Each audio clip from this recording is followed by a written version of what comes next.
Good evening to all. Welcome back to Polpath and my name is Pratma Singh. Again हम सब इकट्ठे हुए हैं एक क्विज करने के लिए और इस क्विज में एक विनर भी अनाउंस होगा बाद में जो सबसे ज़्यादा एक्यूरेट यानी कि करेक्ट आंसर देगा और टाइम का भी ध्यान रखेगा तो उसका नाम जो है बाद में मेंशन किया जाएगा।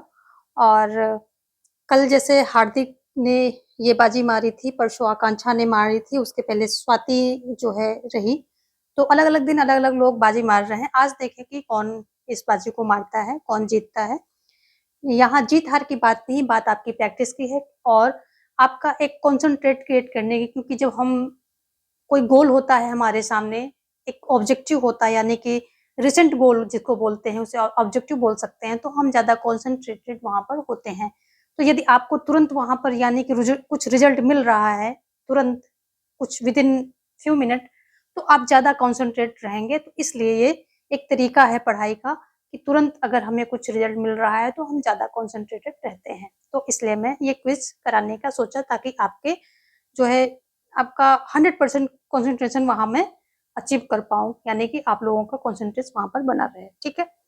कंडीशन एक है कि आप क्वेश्चन नंबर पक्का वहाँ पर मेंशन करेंगे, उसके बिना आपका क्वेश्चन जो आंसर है वो कंसीडर नहीं किया जाएगा, ठीक है। तो चलिए देखेंगे आज का अपना पहला क्वेश्चन।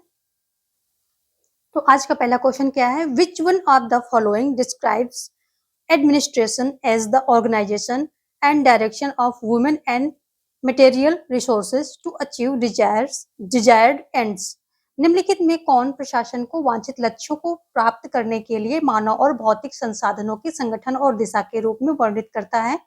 ऑप्शन आपके सामने है, एच ए साइमन है, एल डी वाइट है एंड डी ए वेग है और जे एम पिफनर है।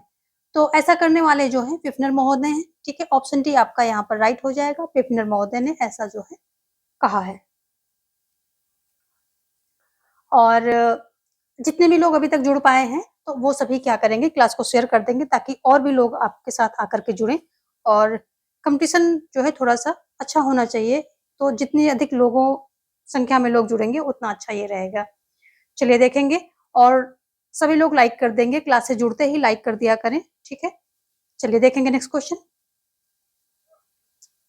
अगला क्वेश्चन क्या कह रहा है कि who among the following said those who say that religion has nothing to do with politics do not know what religion means। निम्नलिखित में से किसने कहा, जो लोग कहते हैं कि धर्म का राजनीति से कोई लेना देना नहीं है, वे नहीं जानते हैं धर्म का क्या अर्थ है। और विंदो ने कहा है ऐसा, एम के गांधी ने कहा है, सुभाष बोस ने कहा है या एम एन रॉय ने कहा है, ऐसा किसने कहा है। तो ये जो है ऐसा कहने वाले कौन है, एम के गांधी हैं, सभी को पता होगा। इनकी फेमस बुक बताइए जो, और उसकी डेट, जो हिंद स्वराज इनकी पुस्तक है उसकी डेट बताइए, क्योंकि उसकी डेट जो है बहुत बार एग्जाम में पूछी जाती है।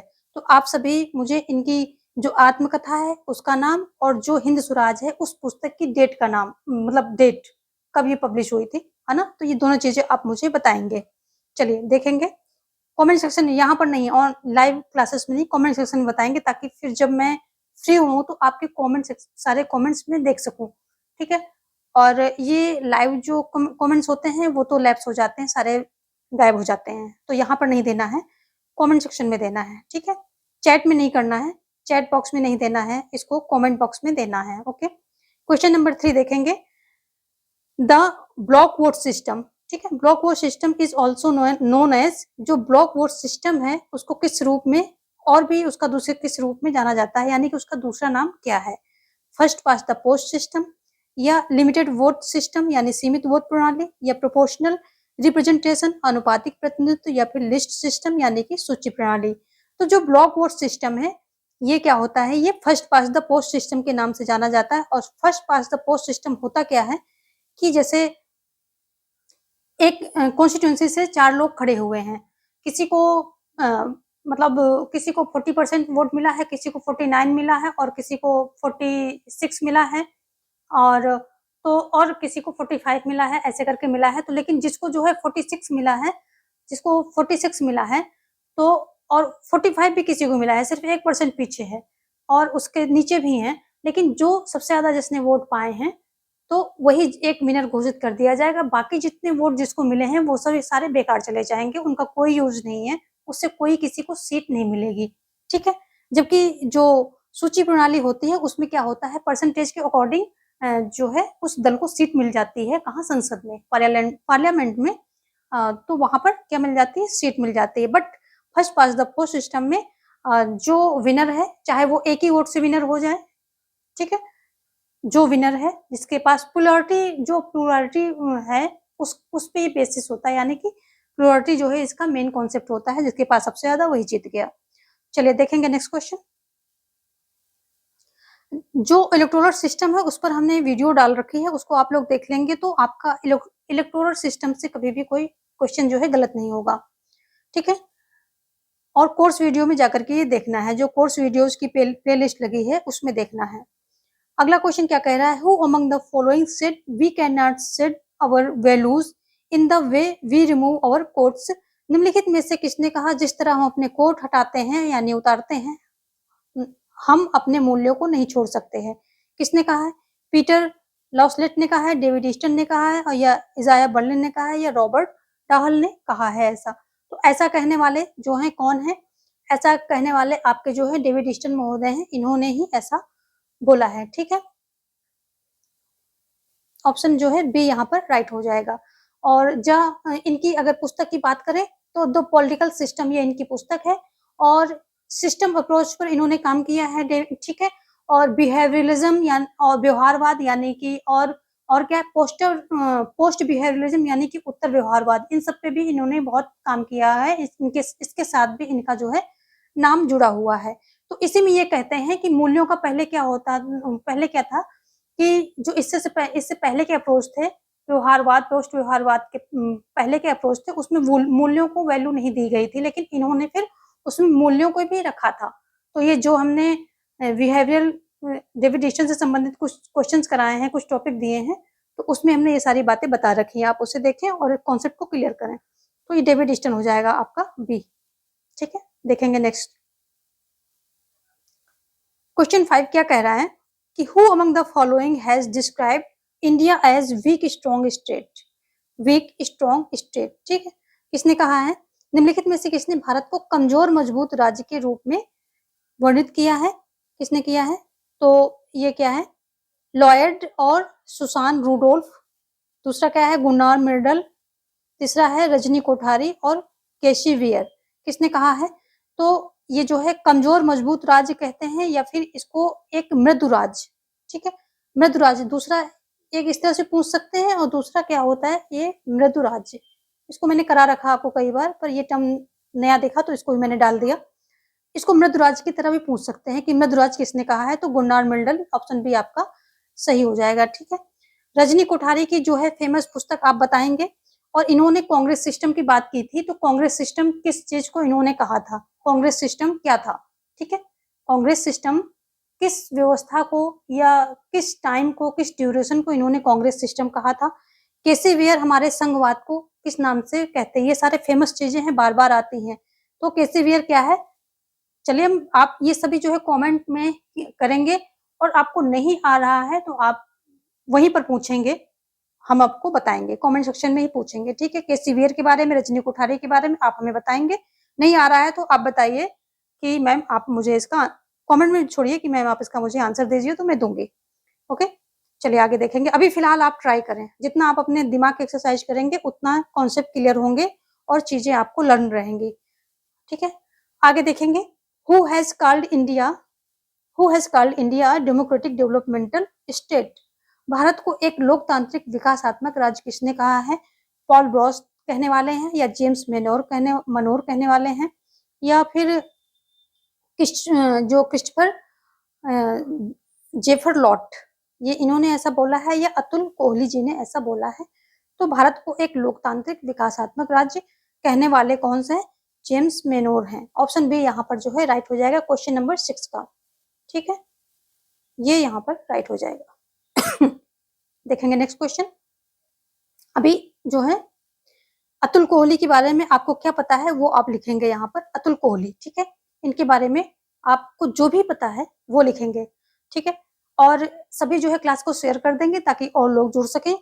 और यदि आप नए हैं तो चैनल को सब्सक्राइब करके नोटिफिकेशन ऑन कर लें, क्योंकि हमारी काफ़ी सारी क्लासेस जाती रहती हैं, जैसे कि 9 बजे अभी लोक प्रशासन की जाएगी, तो वो भी बहुत ही इंपॉर्टेंट है। एग्जाम पॉइंट ऑफ व्यू से मेन चीज़ें वहाँ मैं डिस्कस करती हूँ, फालतू की चीज़ें एलिमिनेट कर देती हूँ, तो उससे क्या होगा, आपका वहाँ से कॉन्सेप्ट कुछ मिनटों के अंदर ही कॉन्सेप्ट उस टॉपिक का क्लियर हो जाएगा। ठीक है, तो वो पक्का देखिए। और उसके हैंड रिटन नोट्स मैं प्रोवाइड कर दूंगी, फ्री ऑफ कॉस्ट मिलेंगे आपको टेलीग्राम पे, तो टेलीग्राम ज्वाइन कर लीजिए। पोल पाथ के नाम से बना है, सर्च करके, या फिर डिस्क्रिप्शन में लिंक दिया गया है, उससे भी आप उसे ज्वाइन कर सकते हैं। ठीक है, चलिए देखेंगे हम नेक्स्ट क्वेश्चन। अगला क्वेश्चन क्या है कि who build on Kenneth vaults argument concerning the stability of bipolar system as compared to multipolar system। बहुध्रुवी प्रणाली की तुलना में द्विध्रुवी प्रणाली की स्थिरता से संबंधित केनेथ वोल्टेज के तर्क का निर्माण, केनेथ वोल्टेज के तर्क पर किसने जो है निर्माण किया? तो किसने किया है? स्टैनली हॉफमैन ने किया है, या फिर चार्ल्स किंडलबर्गर ने किया है, या फिर जॉन मर्समियर ने किया है, या फिर जॉन गद्दिश ने किया है। ये किसके द्वारा किया गया है? तो इसका ऑप्शन जो है सी राइट हो जाएगा, जॉन मर्साइमर। जॉन मर्साइमर ने जो है इसको क्या बोला है, ऐसा जो है किया है इन्होंने। देखेंगे नेक्स्ट क्वेश्चन। क्वेश्चन नंबर 8 क्या कह रहा है? Who among the following challenge the idea of political development as a nuclear process. ठीक है, निम्नलिखित में से किसने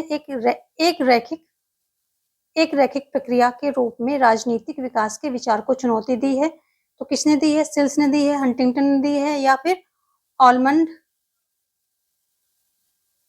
ने दी है, या फिर हॉलप्रेन ने दी है? किसके द्वारा जो है ये दिया गया है? तो देखो, ये सबसे पहले तो जान लो हंटिंगटन के द्वारा दिया गया है। ठीक है, जो हंटिंगटन महोदय हैं ये क्या कहते हैं कि 9 सिविलाइजेशन की बात की है इन्होंने, जो है कितनी सभ्यताएं हैं? 9 सिविलाइजेशन है। ठीक है, इतने सिविलाइजेशन है और इनके बीच में आपस में क्या होता है? क्लैश होता रहता है। ये क्लैश ऑफ सिविलाइजेशन इन्होंने अपनी थ्योरी दी है, सिद्धांत दिया है ना, तो उसी में बताते हैं कि 9 सिविलाइजेशन है, जिसमें कि ये हो गया, मतलब साउथ अफ्रीका हो गया, लैटिन अमेरिका हो गया, यूरोप हो गया, और चाइना हो गया, बुद्धिज्म हो गया, मतलब और बहुत सारी ऐसे करके इन्होंने बोला है कि 9 सिविलाइजेशन है जो आपस में क्या उनके अब जिसमें बीच में क्या होता है? क्लैश होता रहता है। और इसी क्लैश के परिणाम स्वरूप क्या होता है कि जो ये विकास होता है, ये विकास जो है आगे बढ़ता रहता है। ठीक है, चलिए देखेंगे, यहाँ पर बी ऑप्शन आपका राइट हो रहा है। ज्यादा हम एक्सप्लेन करते हैं तो लोग बोर होने लगते हैं, कहते हैं मैम इतना एक्सप्लेन मत कीजिए। मैं पढ़ती रहती हूँ कमेंट्स, पहले जब एक्सप्लेन करती थी, अभी मैं कम एक्सप्लेन करती हूँ, तो कुछ लोग कहते हैं मैम सारे पॉइंट्स जो है बताइए। तो बताइए मैं किसकी बात मानूं, जैसा आप लोग बताएं। चलिए क्वेश्चन नंबर 9 देखेंगे। What is the methodology proposed by Herbert Simon? Herbert Simon द्वारा प्रस्तावित कार्य प्रणाली क्या है? ठीक है, बाउंडेड रेशनैलिटी है, या लॉजिकल पॉजिटिविज्म है, या डिसीजन मेकिंग है, या सेटिस्फाइंग है, यानी कि बंधी हुई तर्कसंगता, तार्किक सकारात्मकवाद, या निर्णय लेना, या फिर संतोषजनक। तो ये जो हर्बर्ट साइमन द्वारा प्रस्तावित कार्य प्रणाली है, तो ये है क्या? Bounded rationality. ऑप्शन जो है ए यहाँ पर राइट हो जाएगा। ठीक है, संतोषजनक, तार्किक, सकारात्मकवाद, या निर्णय लेना, ये सब आप जानते हैं। बंधु हुई तर्कसंगता के बारे में जान लें थोड़ा सा। ये होता क्या है कि इसमें जैसे मान लिया आपको पीजीटी करनी है, लेकिन पीजीटी बहुत हार्ड लग रहा है, या तो आप क्या सोचेंगे कि चलो छोड़ो यार पीजीटी, उसकी जगह हम टीजीटी कर लें। तो ये बाउंडेड रेशनैलिटी है, यानी कि हमने अपने को एक मतलब उसमें बांध दिया है, एक दायरे में अपने आप को हमने बांध दिया है कि ठीक है इसमें रह करके ही हम ये चीज को पाएंगे। रेशनैलिटी वहाँ आपकी तर्कसंगता तो है, बट बाउंडेड है, बंधी हुई है। आपने अपने आप को या जो भी डिसीजन है, जो भी कार्य है, उसको एक किसमें दायरे में बांध दिया है। ठीक है, तो वही बात हो गई कि पीजीटी जो यार पीजीटी तो बहुत हार्ड है, चलो टीजीटी कर लेते हैं, शायद उसमें निकल जाए, यानी कि ये उससे इजी है। या फिर टीजीटी भी छोड़ो, प्राइमरी सेक्शन में जाकर के यानी कि प्राइमरी की टीचिंग ज्वाइन कर लेते हैं, वो इजी है। इस तरह से ये बाउंडेड रेशनैलिटी के एक एग्जांपल है, ना कि सेम ऐसा है। मैं एक एग्जांपल दे रही हूँ आपको बताने के लिए कि बाउंडेड रेशनैलिटी होती क्या है। क्वेश्चन 10 देखेंगे। ठीक है, और जिसको भी फ़ॉन्ट में प्रॉब्लम हो वो जो है अपनी स्क्रीन को ज़ूम कर लेगा आराम से। इंग्लिश वाले इंग्लिश को ज़ूम करेंगे, हिंदी वाले हिंदी को ज़ूम करेंगे और आप सारी चीज़ों को देख पाएँगे। क्वेश्चन क्या कह रहा है, what is the correct sequence of Morton Kaplan's model of system analysis? Morton Kaplan के सिस्टम विश्लेषण के मॉडल का सही क्रम क्या है? बैलेंस ऑफ पावर है, लूज बायपोलरिटी है ना, और क्या है, टाइट बायपोलरिटी है, एंड यूनिवर्सल इंटरनेशनल सिस्टम है। शक्ति संतुलन, ढीली दुध्रुवीयता एंड तंग द्विध्रुवीयता एंड यूनिवर्सल इंटरनेशनल सिस्टम, यानी कि जो सार्वभौमिक अंतरराष्ट्रीय सिस्टम। ठीक है, तो यहाँ पर जो है क्वेश्चन नंबर 10 का आप इसको सही सीक्वेंस में लगाना है। ठीक है, सही क्रम देना है आपको, फटाफट दीजिए। और ये ऑप्शन जो है आपका यहाँ पर डी राइट हो जाएगा। 1 2 3 4 यानी कि ये ऑलरेडी जो है सही क्रम में लगे हुए हैं। ठीक है, ऑप्शन डी यहाँ पर राइट हो जाएगा। चलिए देखेंगे नेक्स्ट क्वेश्चन। क्वेश्चन नंबर 11 क्या कह रहा है कि which of the following are part of Morgenthau's realist principle? निम्नलिखित में से कौन मार्गेनथाउ के यथार्थवादी सिद्धांत के भाग हैं? पहला क्या कह रहा है, politics is rooted in a permanent and unchanging human nature. दूसरा पहला क्या है यहाँ पर देख लेते हैं, राजनीति एक स्थायी और अपरिवर्तनीय मानव स्वभाव में निहित है। दूसरा क्या कह रहा है, self interest is a basic fact of the human condition. स्वार्थ मानव स्थिति का एक मूल तथ्य है। जबकि तीसरा कह रहा है, coercion is only part of foreign policy, जबरदस्ती विदेश नीति का एक हिस्सा है, विदेश नीति का ही हिस्सा है। जबकि चौथा कह रहा है, national interest defined in term of power, शक्ति के संदर्भ में परिभाषित राष्ट्रीय हित। ठीक है, तो इन्होंने कितने मार्गेनथाउ के, आप ऐसा कीजिए कि 6 प्रिंसिपल इन्होंने दिए हैं मेन, तो उसको पढ़ लीजिए। उससे क्या होता है, ये इस तरह के आपके सारे जो है क्वेश्चन सॉल्व हो जाएंगे। इनके 6 प्रिंसिपल पढ़ लेंगे तो प्रिंसिपल से संबंधित आपके सारे क्वेश्चन जो है सॉल्व हो जाएंगे। और यहाँ पर है क्या हो जाएगा कि जो ये दूसरा क्वेश्चन है, तीसरा, coercion is only part of foreign policy, तो ओनली पार्ट तो नहीं हो सकता। देखो कोercion जो जबरदस्ती है यही केवल पार्ट है, केवल यही पार्ट है किसका, फॉरेन पॉलिसी का। नहीं भाई, इसके अलावा भी बहुत सारे पार्ट हैं। तो ये तो अपने आप में मतलब बिल्कुल गलत दिख रहा है, और बाकी सभी सही, यानी कि पहला, दूसरा और चौथा। तो पहला, दूसरा और चौथा कहाँ है, ऑप्शन बी राइट हो जाएगा।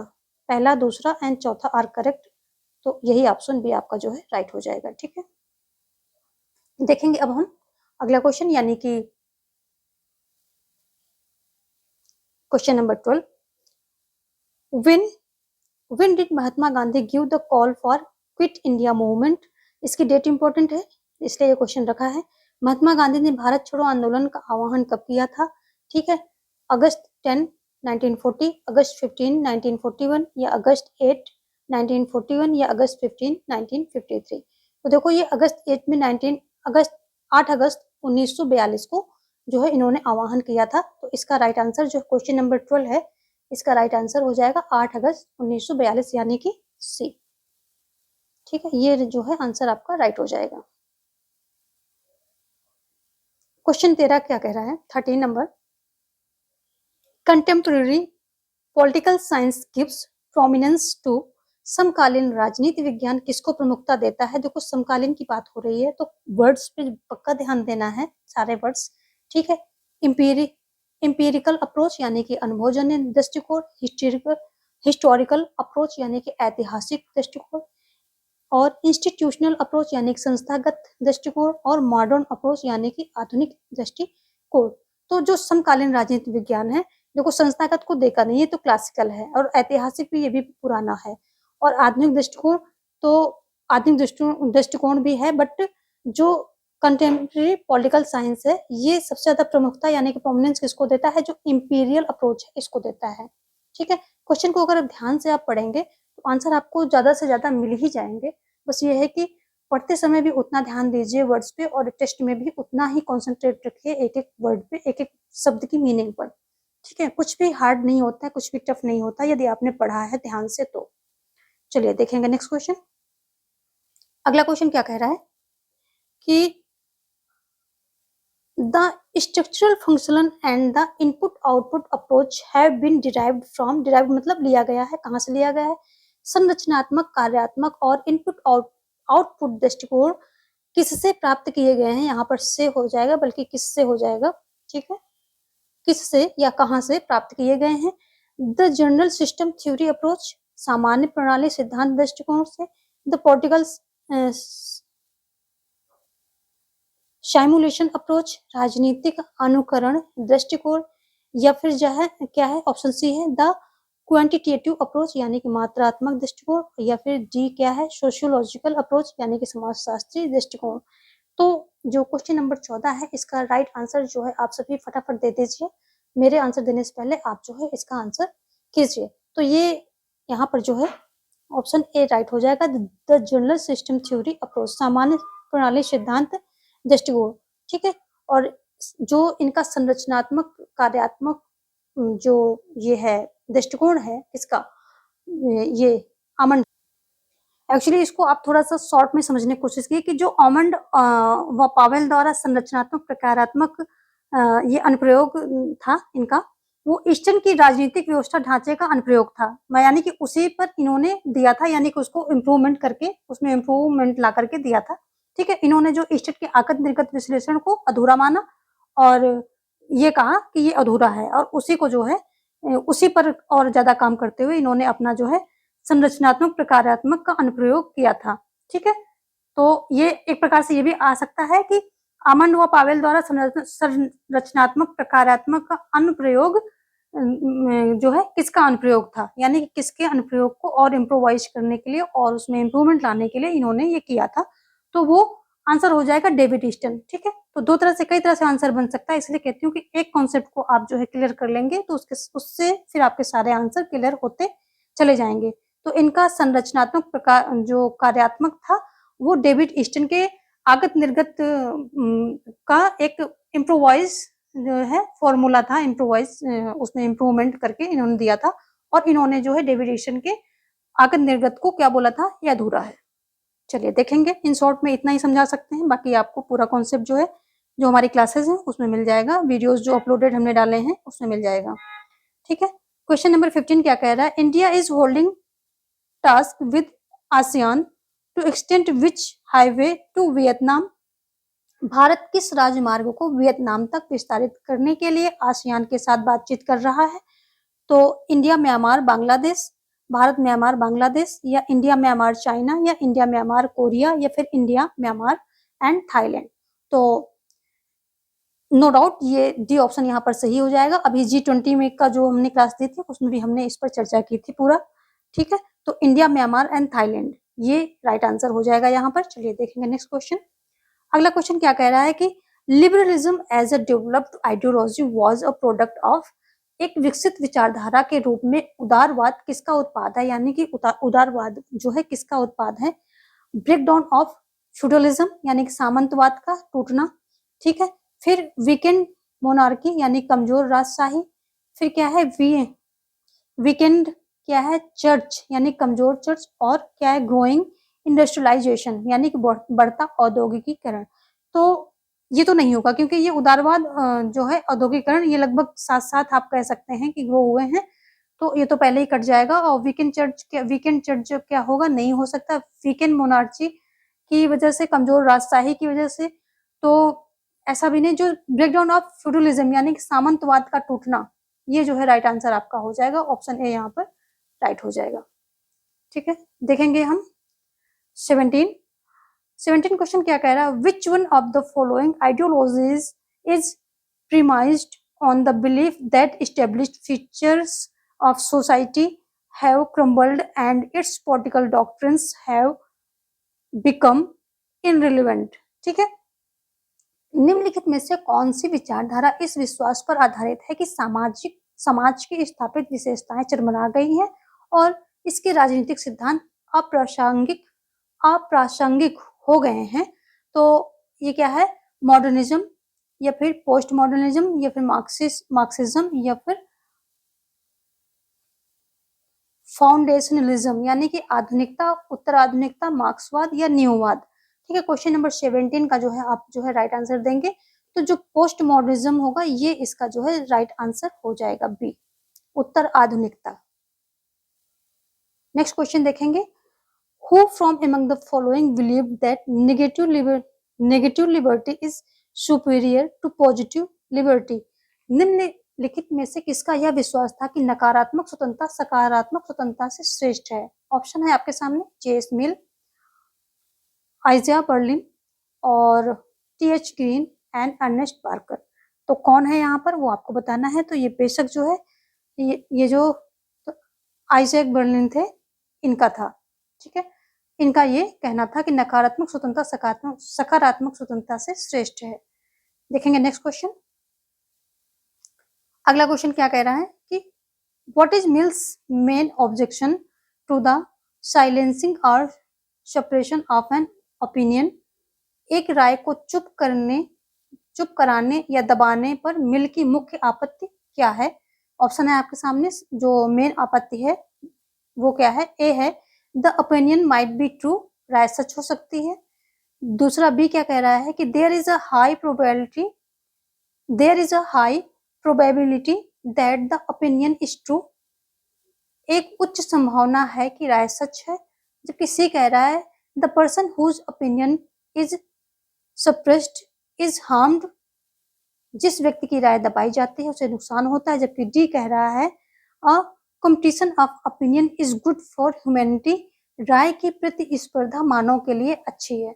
तो यहाँ पर देखो राय सच हो सकती है, हाँ हो सकती है, पर जो सबसे एक मेन कारण है मिल के अकॉर्डिंग वो आपको ढूंढना है। और एक उच्च संभावना है कि राय सच हो सकती है, तो ऐसा कुछ जरूरी नहीं, जिस व्यक्ति की राय दबाई जाती है उसे नुकसान होता है। तो यहाँ सबसे उच्च जो है संभावना है, जो सबसे मेन कारण है वो ये है कि राय की प्रतिस्पर्धा, सबसे देखो एक्यूरेट यही दिख रहा है कि राय की प्रतिस्पर्धा मानवता के लिए अच्छी होती है। जब सबकी राय सुनेंगे तो अलग अलग विचार आएंगे और अच्छे अच्छे जो है हमको आइडियाज मिलेंगे और उन पे काम कर सकते हैं। तो सबसे अच्छा ये है कि मानवता के लिए अच्छी होती है, ठीक है। जो कह रहा है उसके लिए भी अच्छी है, वो अपने विचार एक्सप्रेस कर पा रहा है, और जो सुनने वालों के लिए को भी एक नया आइडिया मिल सकता है। जरूरी नहीं है कि मतलब जिसकी राय नहीं सुनी जा रही उसके पास कोई आइडियाज ही नहीं है, या फिर जो कोई अधीनस्थ है, लो लेवल पर है, मतलब उतने पावर पद पर नहीं बैठा है, तो उसकी राय अच्छी ना हो, ऐसा जरूरी नहीं है। इसलिए मिल कहते हैं कि सबकी राय सुनो।